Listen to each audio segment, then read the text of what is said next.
Te diste cuenta, menos mal que te diste cuenta que se había cortado porque me olvidé de avisarte, dije, ay, pobre, por ahí se queda colgada hablando y no se No, da cuenta. me salió Genial. ahí. ¿Puedo ir subiendo de nuevo? Espera que te pongo la Me cosa. falta un cachito. Listo, ahora estás habilitada.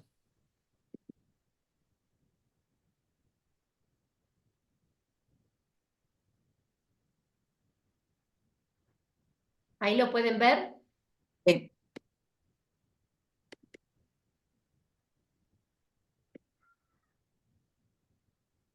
Cachito que sacó esto. Ahí está. Bueno, Pepe Rey, que es el sobrino de Doña Perfecta. No sé si se llegó a escuchar, no tengo registro, que como fue criado con ideas y valores progresistas, un ejemplo es esto, cuando el padre le da la posibilidad de que si quiere casarse o no con su prima, que no lo iba a obligar a hacer un casamiento, dice, a un casamiento como eran los de antaño. Rosario, que es como una especie de Julieta española, que es hija de Doña Perfecta y prometida de Pepe Rey. Ella es lo que es la víctima del enfrentamiento que hay entre su madre y su prometido.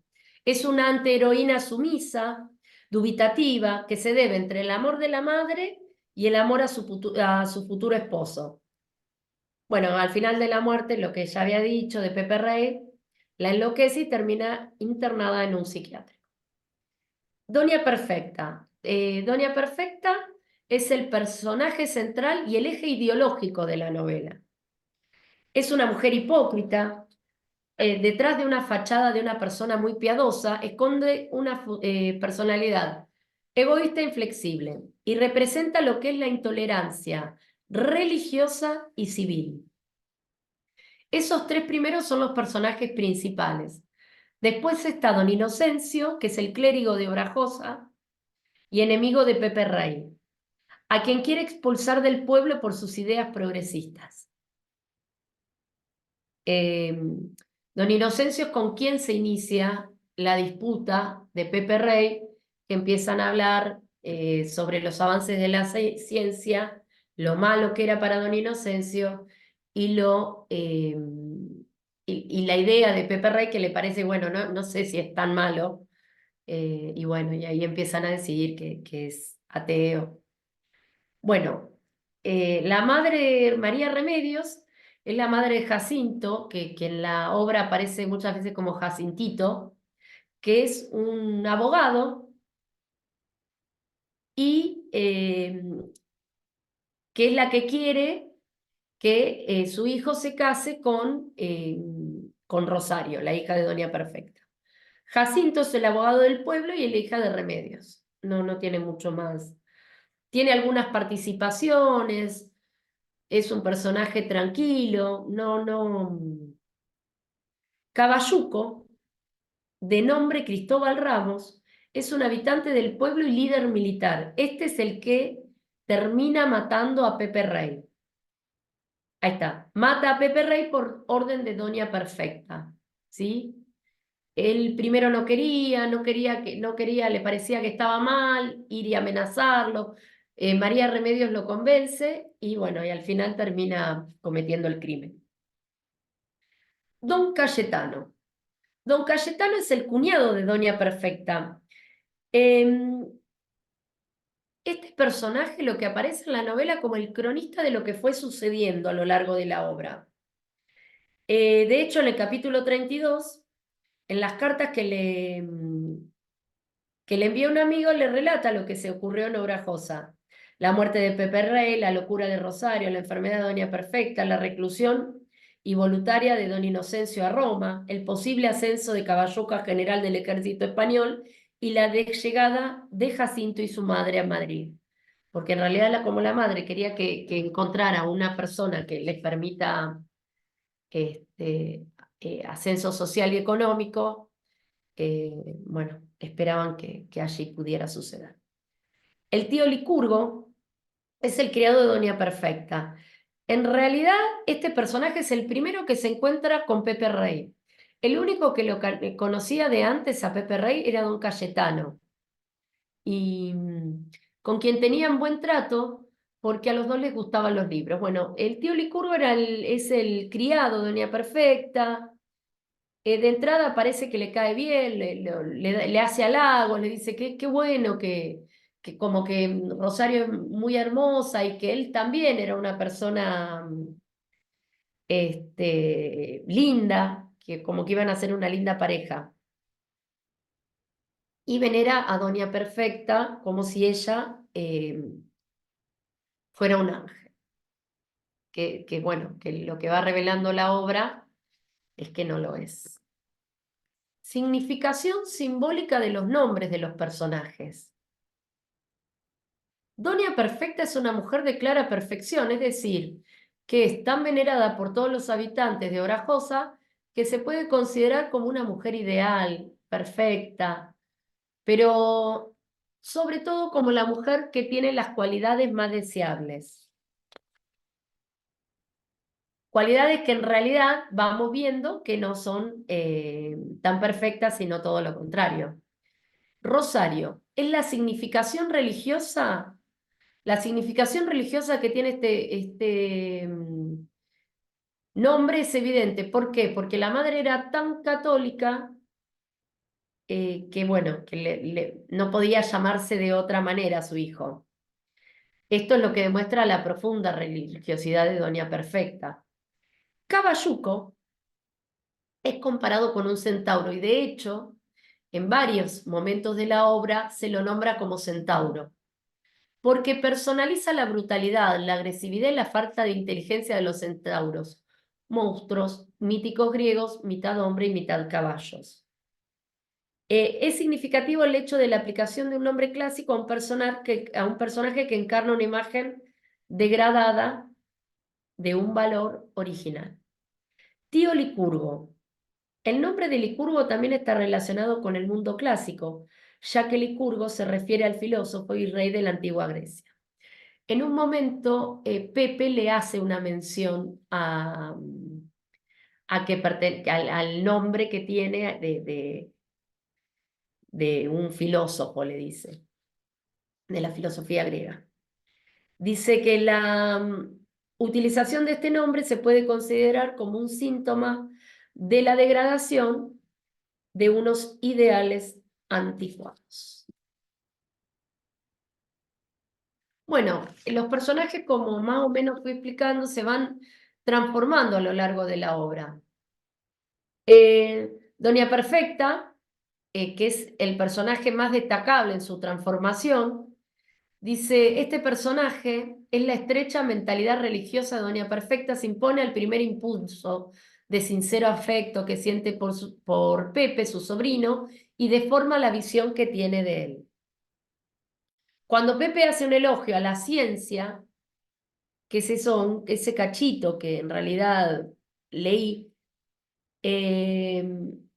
por haber abolido la superstición, Doña Perfecta palidece significativamente. De un modo no menos significativo, mira a don Inocencio. Empieza a sospechar que es Pepe un enemigo de la fe. El mito se reafirma.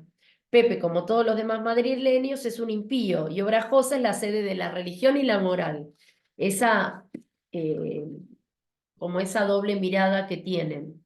Rosario es la única transformación que sufre la joven, es que por amor bueno, por perder ese amor acaba en la locura. Don Cayetano, este personaje tiene muy poca participación en la novela, es muy cauto, no se mezcla en temas, no está de ningún lado ni del otro. En realidad le cae muy bien Pepe Rey, porque los dos son como aficionados a la lectura, eh, pero no participa, tiene una participación muy tranquila. Pero es un mero espectador que se limita a observar lo que acontece a su alrededor. Y es el que se convierte en el narrador de lo que sucede en Obrajosa con esas cartas que le envía al final de la novela a su amigo. Caballuco, dice, se muestra hostil desde un primer encuentro con Pepe Rey. Los dos hombres discrepan, sobre todo en el aspecto político. No hay que olvidar que Caballuco es un cacique con ideas conservadoras. Esta hostilidad no cesará a lo largo de la novela, al contrario, se va incrementando.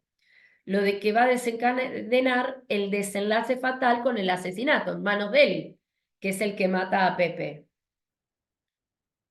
Este personaje no se transforma, puesto que su actitud hacia Pepe Rey es la misma desde el primer encuentro. La única transformación que se puede considerar como tal es el posible general a ascenso del ejército español, que es lo que menciona don Cayetano cuando hace su crónica. El tío Licurgo tampoco se transforma, sino que sigue una línea similar más o menos en toda la novela. Él es el criado de Doña Perfecta, le es siempre fiel y va a estar al lado de ella para respaldar todas las actuaciones que ella tenga. Bueno, otro personaje importante que tenemos en la obra es el narrador. Dice que la novela es un género que requiere la presencia de un elemento narrador, requiere un enlace entre el hecho imaginado que se quiere evocar y el lector. Por otra parte, en toda narración existe una posición desde la cual se presenta el relato. Y esta posición es lo que se llama el punto de vista. Y en Doña Perfecta está presentada desde la perspectiva del narrador omnisciente. Significa, bueno, que este narrador interviene en acotaciones, aclaraciones, anticipa conductas de sus personajes, personajes imaginarios, características, prejuzga acerca de ellos. Dice, el narrador omnisciente asume el papel de un dios que todo lo sabe. En este caso, nosotros tenemos este narrador que nos va haciendo acotaciones, como por ejemplo cuando recién arranca la obra y llega Pepe a Villa Horrenda, entonces dice, hace una pequeña aclaración. Este nombre, como son muchos otros, como se irá viendo a lo largo de la obra, es propiedad del autor. ¿Qué es lo que nos dicen? O sea, bueno, a ver, no crean que existe, no existe Villa Horrenda como tal, es un invento del autor. Eh, También después nos hacen aclaraciones, nos hace una aclaración como por ejemplo que Obrajosa no está ni muy lejos de Madrid, ni muy cerca, ni muy al norte, ni muy al sur. Eh, en todo momento nos hace incluso de los personajes, se anticipa el sentimiento y en todo momento es un, bueno, un personaje que en la obra es muy importante. Después dice que, no, que esta novela reúne todas las características que representan al realismo español en cada personaje y a lo largo de toda la historia. Por esto y por su escritura, esta, Doña Perfecta, es una novela excepcional, la cual es de recomendada lectura para situarla en diferentes contextos especialmente actuales. ¿Por qué especialmente actuales? Fue una ocurrencia y porque esto de que si pensás una cosa hay sectores que no lo aceptan, y sobre todo lo que tiene que ver con la política. Entonces, bueno, me parece que desde esa perspectiva podemos decir que es muy actual. Y fin de la presentación. ¿Alguna pregunta? Ahí estoy. Bien, No, bárbaro, realmente muchas gracias, ¿vale? muy buena esposa. Bueno, Te puedo pedir, te paso ya mismo acá por el chat que subas, porque después se olvidan, que el subas la Power, presentación. Sí, espera. Mm, mm, mm. Ahí, a esa carpeta, que es la de presentaciones ¿sí? orales. Subilo así ya Eh, saben. Me falta terminar un cachito la teoría, pero después, cuando termine, que ponga las fuentes y eso, lo subo. Bueno, genial. Vos, Antonella, ¿podés subir el tuyo ahí también, por favor? Justo le iba, sí, sí, justo le iba a preguntar eso. Dale. Así tus compañeros tienen de dónde ir a buscar la información de tu texto. Bueno, muchas gracias, muy completa. Estuvo muy bien tu exposición. Yo matizaría una sola cosa que siento que sí es importante, porque es como general, no solo sobre este libro, que es el tema de la objetividad en el realismo. Ellos sí creían que con el narrador omnisciente, con un montón de cuestiones, lograban como presentar la realidad de manera objetiva, ¿no? Pero eso es lo que ellos pensaban y nosotros no tenemos por qué estar de acuerdo con eso. Digo, maticemos y digamos que lo que ellos buscaban era presentar los textos con un grado de objetividad muy alto, pero que nosotros sabemos que, o al menos yo, mi posición es que no existe tal cosa como la objetividad, porque siempre alguien habla desde algún lugar. Incluso una persona que te dice, yo dejo de lado mi subjetividad y esto que estoy diciendo no lo es imposible porque uno está construido, Es ¿no? imposible. Es imposible. Entonces, maticemos eso. Te digo más que nada pensando como cuando des clases a chicos en secundaria, cosas así, ¿no? Como, bueno, poner también, que es muy interesante, poner en discusión esta especie de polaridad que existe entre lo subjetivo y lo objetivo, y que durante mucho tiempo, durante el siglo XIX y parte del siglo XX, se creyó mucho en que los humanos podíamos ser objetivos, y ya está demostrado filosóficamente, digo, antropológicamente, que no existe tal cosa como la objetividad, ¿no? Y está bueno, porque eso Sí, también lo puede llevar al día de hoy, ¿no? Como muy parecida a la discusión de, bueno, no, yo no tengo ninguna postura política, yo no soy político. Bueno, ya el hecho de decir que no sos político es una postura es una política, así que postura. no existe tal cosa como la apolítica, digo, ¿no? Entonces, por omisión, por enfrentamiento, por lo que sea, hay una posición ahí. Y lo mismo con la objetividad, ¿no? Como no es posible para una persona ser objetiva. Entonces, también porque es interesante ver cómo se desarrollan la historia de las ideas en un punto. Bueno, esta gente en el siglo XIX creía todavía que la objetividad era algo posible de alcanzar, y nosotros, ya leyéndolo desde el siglo XXI, sabemos que no es así, y que siempre hay algo de esa persona, de esa voz que escribe, de ese narrador que narra, de ese autor que da una entrevista o de lo que sea, que configura un mundo que tiene que ver con su subjetividad, más o menos desplegada, más o menos escondida, ¿no? Pero que eso está. Eh, y ahí me dio el pie, me empecé a pensar y dije, bueno, también es muy importante que, como vos dijiste, ¿no? Que el narrador era omnisciente. ¿Sabemos los tipos de narradores? ¿O quieren que hablemos de eso?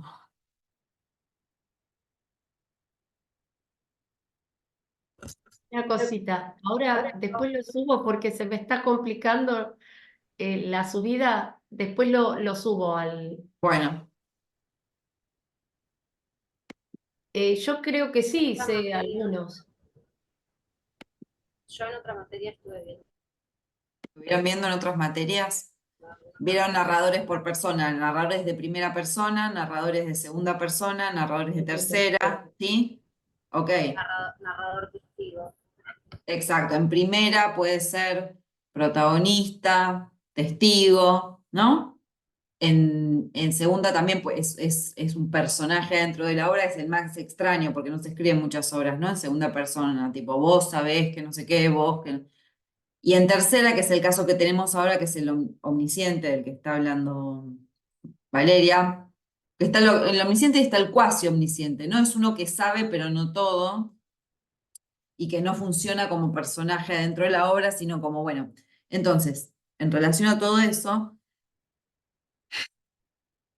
digo, el gran género del realismo es la novela, ¿sí? Es el género literario que más se desplegó durante el realismo.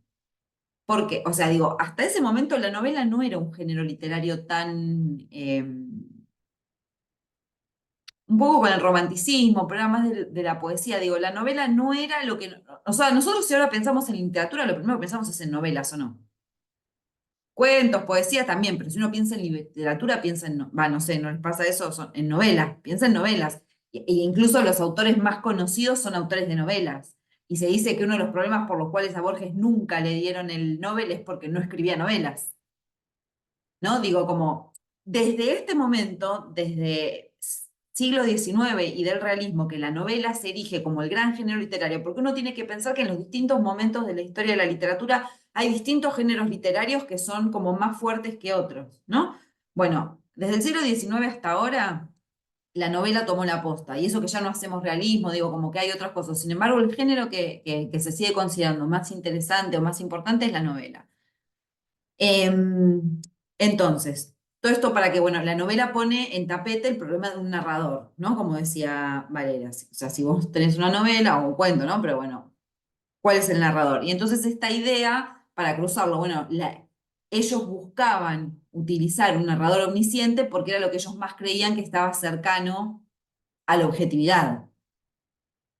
Ahora bien, ¿cuán cercano a la objetividad puede estar un narrador que igual está creado por el autor? Digo, es un ente ficcional como un personaje más. Digo, yo entiendo que el narrador omnisciente da la sensación de objetividad, pero si uno se distancia un poco y dice que la novela me la cuente el protagonista o que me la cuente un narrador omnisciente, en un punto, da igual, no estilísticamente, pero digo, da igual, porque los dos son creaciones de un autor. No es que el narrador omnisciente efectivamente es algo que existe afuera de la obra y la relata. El narrador omnisciente es un personaje más que está ahí adentro, ¿no? Entonces, como para desmontar esa idea, sí es un tipo de narrador que da mayor efecto de objetividad.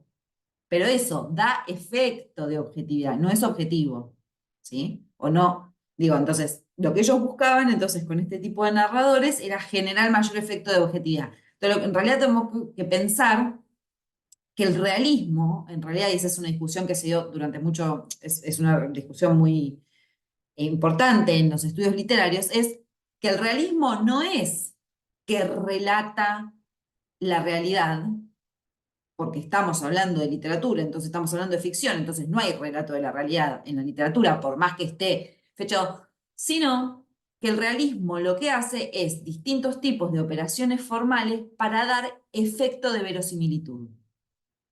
La definición de realismo sería básicamente eso, una obra que genera dispositivos formales para dar efecto de verosimilitud. ¿Sí? Esa es la idea.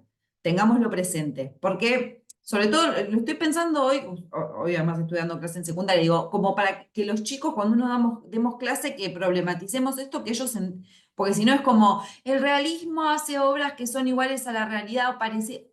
No, el realismo lo que hace es, usando un narrador omnisciente, haciendo que los personajes, todo lo que dijiste vos, haciendo que los personajes hablen como personas con las que uno se cruzaría en ese momento o cuando sea, situando a los personajes en contextos espaciotemporales verosímiles, ¿no? Como el realismo hace todo eso para generar un efecto de verosimilitud, no de realidad. Esto es una discusión que se dio después, digo, los que escribían realismo, ¿qué creían en ese momento? Nosotros vamos a ser el espejo de la realidad y vamos a intentar que sea lo más realista posible, pero bueno, los estudios literarios después vinieron atrás y dijeron, me estás jodiendo si esto es. O sea, Pepe Rey nunca existió, o sea, ¿de qué realidad? Es como te montaste toda una cosa ficcional ¿Y me estás diciendo que eso tiene que ver con la realidad? No, no tiene que ver con la realidad. Sí que vos creaste una obra a la que le importó mucho generar un efecto de verosimilitud. Y ahí va el realismo. ¿Sí? ¿Se entiende lo que estoy diciendo de una forma medio atropellada? Bien, También era. genial. Entonces, cosas para que nos queden en la cabeza. Siglo XIX, aparición del realismo, operaciones para crear un efecto de verosimilitud, la novela como gran género literario del realismo. ¿Por qué les parece, con todo esto que venimos charlando, tiren ideas, no, no está bien ni mal? ¿Por qué les parece que la novela es el género del realismo y por qué no la poesía o el cuento o el teatro? Calculo que por su amplitud permite retractar esta cuestión de la verosimilitud, digamos, permite espacios, permite gran cantidad de personajes, varios conflictos. Voy a hacer una acotación, perdón, que me tomo este espacio. A mí, pese a esto del lenguaje sencillo, es una novela que me costó un montón la lectura. Tuve que volver varias veces para tratar de entender algunas cuestiones que allí se planteaban. Y creo que tiene toda esta posibilidad de ser una novela, nos permite esta cuestión, pues muchos conflictos con las troyanas, que es el personaje de estas tres chicas solas, pobres, juzgadas por el pueblo, el conflicto de Doña Perfecta, que todos la veneran, pero en realidad era una ricachona venida menos, que el hermano le tuvo que solucionar las situaciones, esta cuestión de la religiosidad, de lo militar, digamos, en defensa de lo militar, pero después cuando ingresa lo militar al pueblo, eh, digamos, ahí ya se les complica, ya no les gusta. Creo que nada, permite esto, que en este caso es una obra bastante, no es tampoco tan larga, pero es una obra bastante larga, donde permite un montón de distintas acciones y no sé si se dice, pero como distintos núcleos narrativos en todo momento. Sí, Ah, totalmente. Es eso que vos decís, digo, nosotros habitamos en el mundo real, y digo esto en un Zoom, ¿no? Todo rarísimo, pero bueno, en el mundo real que nosotros habitamos,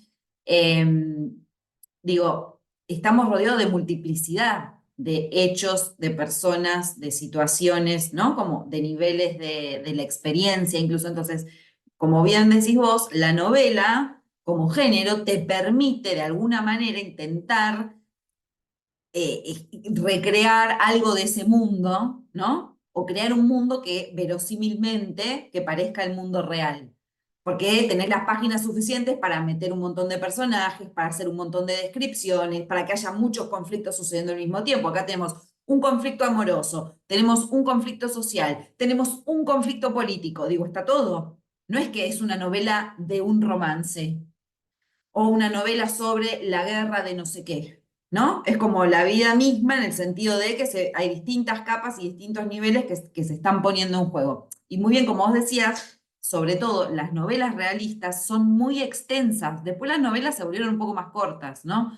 Pero en el auge del realismo son esos novelones de 400 páginas que vos decís, ay Dios mío, ¿cuándo termina esto? Porque justamente es esa la idea. O sea, si vos querés ser realista, no podés contar una historia de tres personajes que tienen dos conflictos, ¿no? Como eso no tiene nada que ver con la vida real. En cambio, sí personajes que sufren como todas estas cuestiones, todas al mismo tiempo sucediéndose. Sí. No, yo cuando yo vuelvo porque amo a Marianela, juro que la amo, la adoro.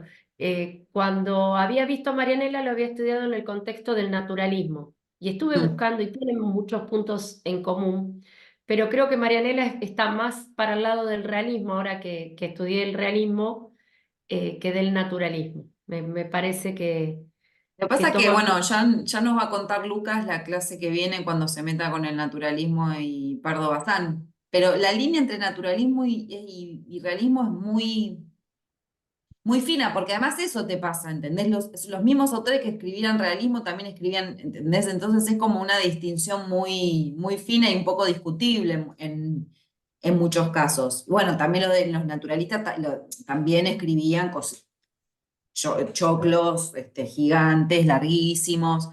No, pero bueno, tener eso en cuenta, la idea de cómo se intenta plasmar lo real, un intento siempre fallido, ¿no? Porque lo real no se puede plasmar, pero los intentos de plasmar lo real, bueno, dan como resultado todo este tipo de operaciones formales, la descripción, o sea, también son largas por las descripciones, porque ahí importa que vos sientas y te imagines como lectora, cómo es esa casa en la que está entrando, cómo es ese pueblo que está, no sé qué ropa tenían puesta, cómo lucía tal personaje, qué era eso que estaban comiendo, ¿no?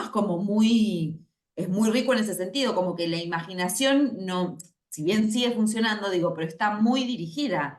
Y acá vemos el tema del objetivo, de ser objetivos. ¿Cuán objetivo puede ser una novela que te esté indicando hasta el color de los zapatos del personaje?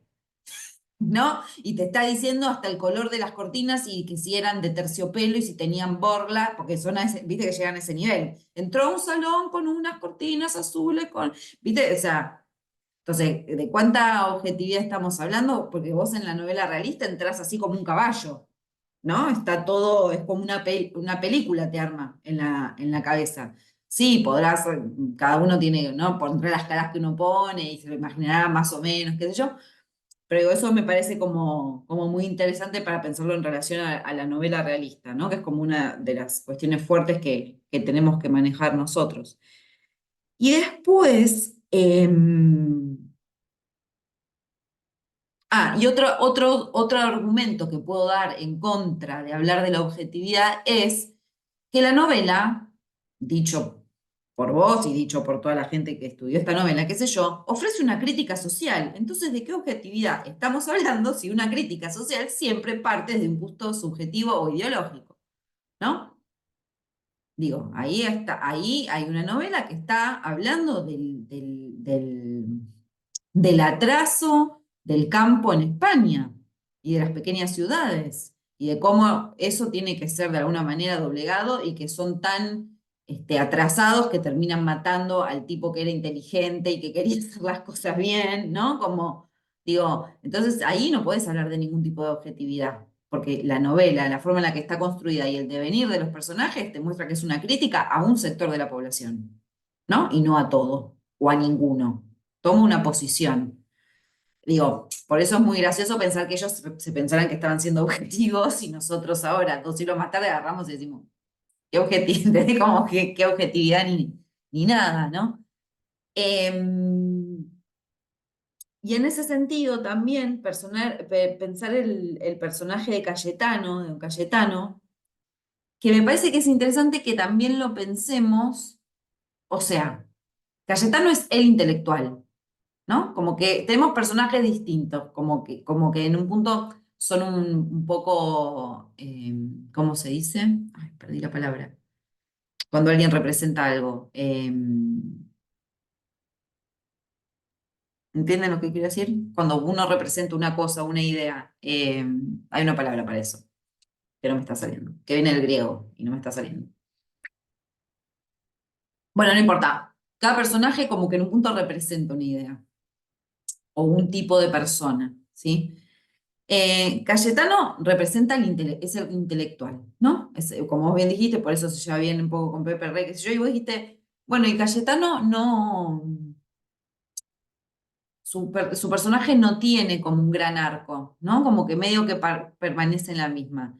Eso se puede profundizar más y aún decir, yo creo que la novela hace una crítica a los intelectuales que están tapados de sus libros y no ven más nada. Digo, porque Cayetano, ¿cuál es el tema? Él está ahí y ve todo, vos decís, porque él lo ve todo y no hace nada. Está ahí recibiendo sus libritos viejos, desempolvando, ¿no? Encerrado en el estudio. No Y toma además, posicionamiento en ningún momento.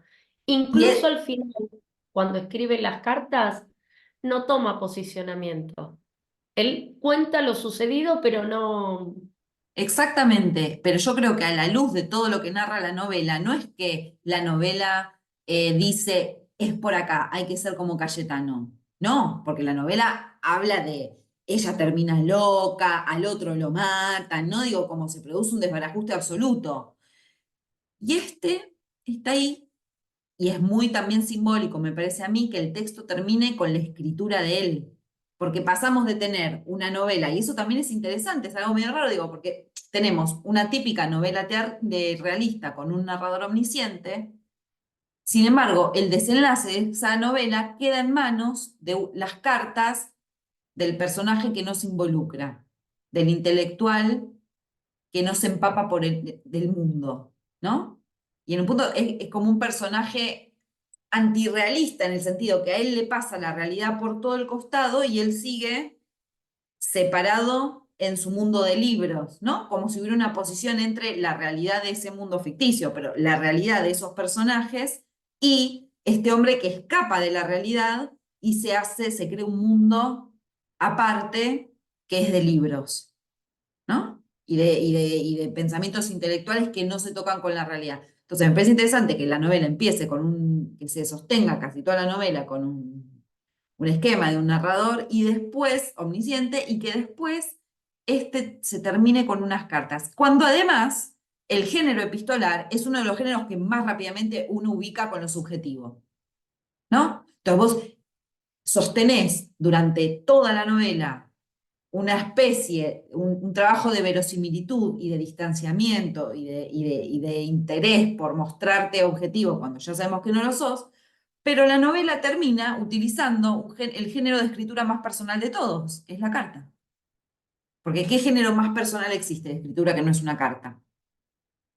No hay, ¿no? Entonces, como poner esas dos cuestiones en contraste son interesantes. Prestemos atención cuando los textos hacen esos movimientos. Cuando un texto me cambia el narrador, porque no es muy común que cambien los narradores en una novela.